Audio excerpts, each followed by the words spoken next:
Hello दोस्तों, कैसे आप सब लोग। मैं हूं सीएस अनूप जैन। और क्योंकि अब आपके पेपर स्टार्ट होने जा रहे हैं तो याद रखिएगा, आप सब लोगों को 15 मिनट मिलने वाले हैं। एग्जाम स्टार्ट होने से पहले, लिखने से पहले 15 मिनट आपको दिए जाएंगे फॉर रीडिंग द पेपर। अभी से 15 मिनट बहुत क्रूशियल होने वाले हैं दोस्तों। इन 15 मिनट को कैसे यूज करना है, बस 5 मिनट की वीडियो बनाऊंगा, ध्यान से सुन लेना। ये 15 मिनट पूरा पेपर बदल सकते हैं आपका, बड़े ध्यान से सुनिएगा।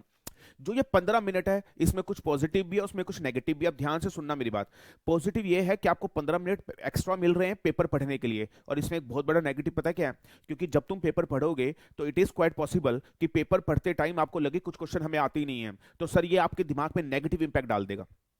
ये चीज आपके ऊपर नेगेटिव इंपैक्ट भी डाल सकती है, क्योंकि आपने 15 मिनट लगा के पूरा पेपर अच्छे से पढ़ लिया।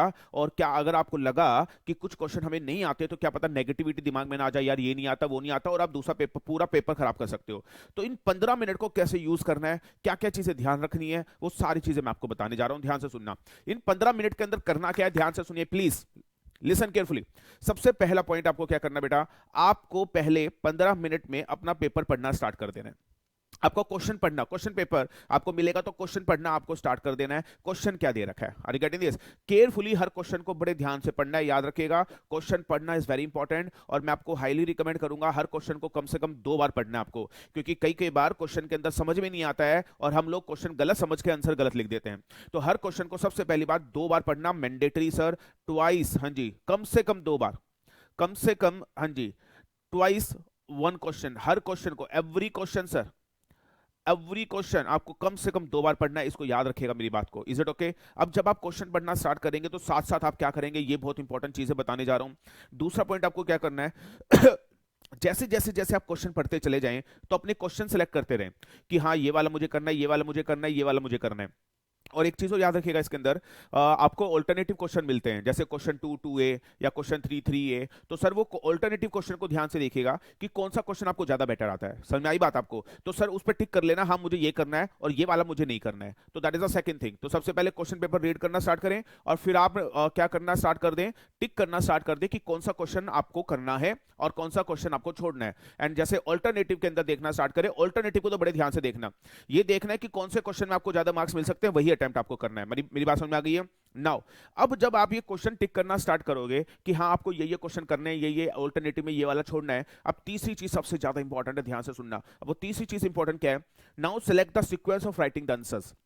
जो क्वेश्चंस आपके सामने हैं, अब आपने ये तो सिलेक्ट कर लिया कि मैंने कौन कौन से आंसर लिखने हैं, मैंने कौन कौन से क्वेश्चन अटेम्प्ट करने हैं, तो सर अब उसका सीक्वेंस आप तय कीजिए। Are getting? मान लो आपके पेपर में 6 क्वेश्चन आ रहे हैं, तो 6 में से पहला क्वेश्चन तीसरा करना है या पहले क्वेश्चन दूसरा करना है, ये बहुत इंपॉर्टेंट है। याद रखिएगा यहां पे पहले जो 3 आंसर आप लिखेंगे, पहले जो 3 आंसर होंगे वो बहुत शानदार होने चाहिए। मेरी बात समझ में आ रही है? यानी अगर 6 क्वेश्चन आपके हैं, अभी मैं आपको सब क्वेश्चन के बारे में बात नहीं कर रहा हूं, मैं पूरे पूरे क्वेश्चन की बात कर रहा हूं। जैसे क्वेश्चन नंबर 1, उसमें बड़े सारे सब पार्ट हो सकते हैं, हाँ जी, मैं पूरे क्वेश्चन की बात कर रहा हूं।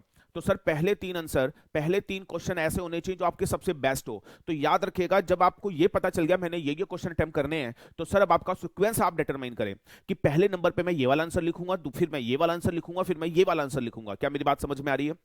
अगर आप ऐसा करेंगे और स्टार्टिंग के पहले 3 आंसर आपके बहुत ही शानदार हो गए, तो एकदम से जो एग्जामिनर है उसके दिमाग में एक बात जाएगी, स्टूडेंट इज वेरी इंटेलिजेंट। और मैं आपको बताता हूं, ये ह्यूमन साइकोलॉजी होती है। जब बंदा कोई पेपर पढ़ रहा होता है, पहला आंसर शानदार है, दूसरा आंसर शानदार है, तीसरा आंसर शानदार है, चौथा आंसर शानदार है, जब इस तरीके से वो एक एग्जामिनर आंसर शीट देख रहा होता है और आपने पहले आंसर में सेक्शन, प्रोविजन, केस लो बड़े अच्छे अच्छे लिखे हुए हैं, तो मैं आपको बता दूं, जब एग्जामिनर आपके पहले 3 4 आंसर चेक कर चुका है, अब उसके दिमाग में ये बात आ चुकी है क्या, कि ये स्टूडेंट एक्चुअली इंटेलिजेंट है, ये बहुत अच्छे आंसर लिख रहा है। तो क्या होगा आगे जाके चौथे, पांचवें, छठे आंसर पे, सर अगर आपके आंसर में थोड़ी सी कमी भी है, तो उसके दिमाग में तुमने पहले ही 3 4 आंसर्स में क्या क्रिएट कर दिया, that you are very intelligent. मैं आपको बता रहा हूं, it happens, it's a human psychology. Sir हो सकता है, मैं कह रहा हूं हो सकता है, जो आंसर आपने पूरा अच्छे से नहीं भी लिखा, थोड़ी सी कमी है उसके अंदर भी, क्या पता आधा 1 मार्क्स आपको फालतू मिल जाए। That is a human psychology.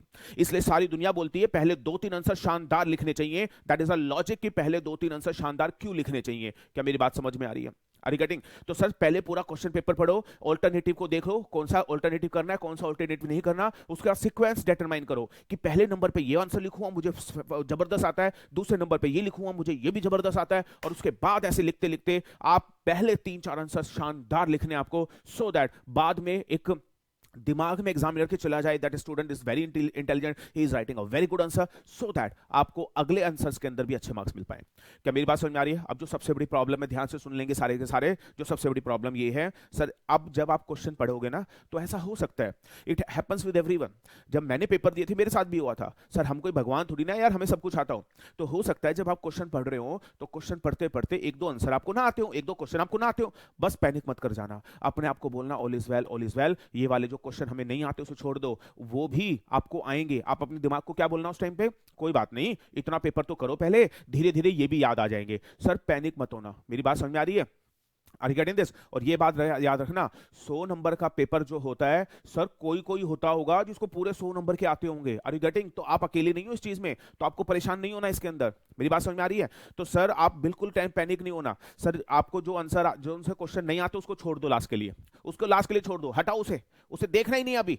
अबे जब जो चीज अभी आपकी समझ में नहीं आ रही है उसे छोड़ दो, और जो से क्वेश्चन में डाउट है उसे छोड़ दो, कहता है हटा भाई तेरे को बाद में देखेंगे, पहले वो तो करो जो तुम्हें जबरदस्त तरीके से आते हैं, उसमें तो मैक्सिमम मार्क्स लाने की कोशिश करो, ऐसा लिखो 5 में से 4 आए, 5 में से 5 आए, वो लिखने के बाद बेटा, लेकिन बात समझना मेरी बात, अब जो क्वेश्चन मान लो आपको एक दो क्वेश्चन नहीं आता, मान लो तुम्हारा 80 नंबर का पेपर हो गया, मान लो तुम्हारा 90 नंबर का पेपर हो गया, मान लो तुम्हारा 10-20 नंबर का, मान लो तुम्हें नहीं आता, भगवान ना करे ऐसा हो, लेकिन मान लो 5-7 नंबर का, 10 नंबर का तुम्हें नहीं आता, पैनिक नहीं होना। लास्ट में जब तुमने अच्छा पेपर मेंटेन कर लिया, सारी चीजें लिख दी हैं, अब आपको क्या करना है, लास्ट के अंदर समझो, लास्ट के अंदर जो वो 5-7 नंबर 10 नंबर का आपको नहीं आता, अब क्वेश्चन अब सोचने की कोशिश करो, भाई इसका क्या आंसर लिख सकते हैं, इसे छोड़ना नहीं है, इसे नहीं, जो आता था वो लिख दिया, ये तो कोई बड़ी बात नहीं है, वो आंसर कैसे बनाए जो हमें आता ही नहीं है, सर ये बड़ी बात है। अब आप सोचो, जब लास्ट में कुछ करने के लिए बचा ही नहीं, आपके पास 15 मिनट बचे हैं और आपके पास 7 नंबर का एक क्वेश्चन जो आपको आता ही नहीं है, आप दिमाग लगाओ उसके ऊपर 15 मिनट। अब क्या दिक्कत है, स्टार्टिंग में ऐसे क्वेश्चन पे दिमाग खराब करोगे, जो क्वेश्चन तुम्हें नहीं आता तो पहला जो 70-80-90 का आता है वो भी खराब कर लोगे, मेरी बात समझ में आ रही है? सर ऐसे जो क्वेश्चन होते हैं जो आपको नहीं आ रहे सर, लास्ट के 15-20 मिनट जब तुम्हें बच गए हैं, अब जो वो 15-20 मिनट जो तुम्हारे पास बच गए हैं भाई, अब लगाओ ना दिमाग, अब तुम्हारा पेपर सेफ है, अब तुमने सारा पेपर कर लिया, पास तुम हो चुके हो, लेकिन अब अपने आप को बोलना क्वेश्चन ओ क्वेश्चन तेरे को छोड़ेंगे नहीं, हम तो हमें आता नहीं है तू, लेकिन हम फिर भी अटेम्प्ट करके दिखाएंगे।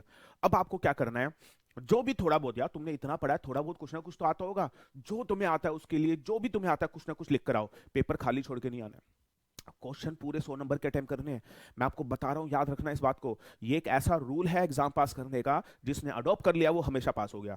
पेपर पूरे 100 नंबर का अटेम्प्ट करना है, 80-90 नंबर का तुमने सही से अटेम्प्ट कर दिया, 8-10-12-15 नंबर का नहीं आता, अब कोशिश करो लास्ट में 15-20 मिनट बचे हैं, क्या क्वेश्चन दे रखा है इसमें, क्या लिख सकते हैं, अभी तुमने इतना सारा पढ़ा हुआ है, कुछ ना कुछ इधर उधर से, हाँ जी मैं चीटिंग के लिए नहीं कह रहा हूं, कुछ ना कुछ दिमाग लगा के उसके अंदर लिख कर आना सर, खाली मत छोड़ कर आना। आप बिलीव करो, अगर आपको थोड़ा बहुत भी आता होगा तो उसके अंदर मार्क्स मिलेंगे, और अगर बिल्कुल भी नहीं आता होगा और आपने कुछ ना कुछ लिखा होगा तो भी क्या पता आधा एक नंबर दे ही देता है एग्जामिनर। मेरी बात समझ में आ रही है? एक एक नंबर बहुत इंपॉर्टेंट होता है सर।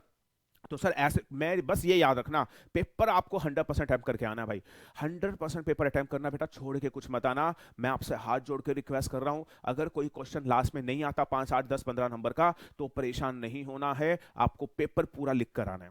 मेरी बात समझ में आ रही है? आपको पूरा जो आपको आता है, मान लो मैं एक एग्जांपल देता हूं, एक क्वेश्चन आ गया, ये मैं हेलो, ये जो मैं बता रहा हूं, ये ऐसा नहीं है कि हर जगह ऐसे ही करना है रिगार्डिंग दिस, ये बस तब है जब आपने सारा क्वेश्चन पेपर अच्छा से अटेम्प्ट कर दिया, अब आपका 5-10 नंबर का आपको आता नहीं है, उसे छोड़ना नहीं है मेरे भाई, उसको लास्ट में, मान लो कोई क्वेश्चन आ गया, मान लो उस क्वेश्चन के अंदर, मान लो मैं ऐसे बोल रहा हूं एडिशनल डायरेक्टर की केस स्टडी आ गई, अब तुम्हें वो एडिशनल डायरेक्टर की केस स्टडी आ नहीं रही है, तो सर खाली छोड़ने से बेटर है, उसमें एडिशनल डायरेक्टर लिखा है ना, तो जो तुमने एडिशनल डायरेक्टर पे पढ़ा हुआ है ना, उसमें से कुछ मिला जुला के क्वेश्चन को देख दाकर कुछ ना कुछ लिख कर आओ एडिशनल डायरेक्टर के ऊपर। आप देखना 5 में से 4 नहीं मिलेंगे, 3 नहीं मिलेंगे, 2 नहीं मिलेंगे, 1 तो मिलेगा, आधा तो मिलेगा, या आधा आधा नंबर तो पास कराएगा तुम्हें। मेरी बात समझ में आ रही है बेटा? पेपर पूरे 100 मार्क्स का अटेम्प्ट करना है बेटा, इस प्रोसेस को प्लीज हाथ जोड़ के रिक्वेस्ट है फॉलो कर लेना। सर ये 15 मिनट अगर तुमने ढंग से यूज कर लिए, आप देखिएगा आप कितने जबरदस्त तरीके से इस एग्जाम में पास हो जाएंगे। ठीक है, ये जो मैंने ट्रिक एंड टिप्स बताई हैं, ये आपको कैसे लगी कमेंट बॉक्स में लिख के बताइएगा, और कोई सवाल है तो पूछेगा, उसका जवाब भी मैं आपको जल्दी दूंगा। Are you getting this? चलिए दोस्तों, आज के लिए इतना ही, rest of the thing we discuss in the next video. Thank you so much, God bless you all, मिलते हैं नेक्स्ट वीडियो में।